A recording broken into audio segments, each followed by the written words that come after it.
Hello everyone, welcome back to GKToday YouTube channel, and in this video we are going to discuss about the recently deployed sea-wing underwater drones. So China has recently deployed underwater drones called sea-wing glider in the Indian Ocean region. The sea-wing glider drone is used for naval surveillance and it can operate for months under the sea. So what is a sea-wing glider drone? See, the sea-wing glider drone is a type of uncrewed underwater vehicle and it was launched in December 2019.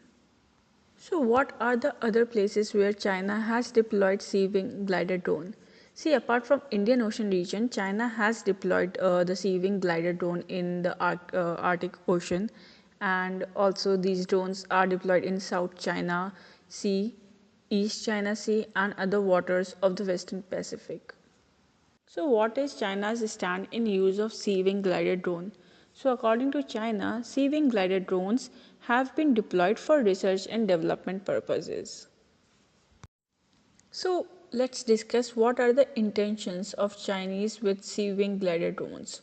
So according to the Defense Ministry, around 14 sea-wing glider drones have been deployed in the Indian Ocean region and are only 12 being used. They have been employed for long-range missions, and with the help of sea-wing glider drone, the Chinese are gathering oceanography data in the Indian Ocean region. So it gathers information such as salinity, seawater, temperature, turbidity, oxygen content, chlorophyll and ocean current changes. So now let's discuss that what are the concerns of Government of India in regard to the sea-wing glider drones. So the sea-wing glider drones are capable of carrying acoustic sensors such as acoustic Doppler current profile sensor, hydrophones and other underwater acoustic communication devices.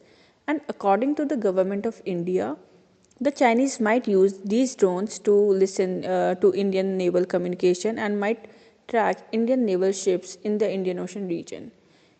Further, China has been increasing its presence in international waters in the name of research and development, and according to India, with this, Chinese are trying to disturb the sovereignty of international waters, and this is against the United Nations Convention for the Laws of the Sea.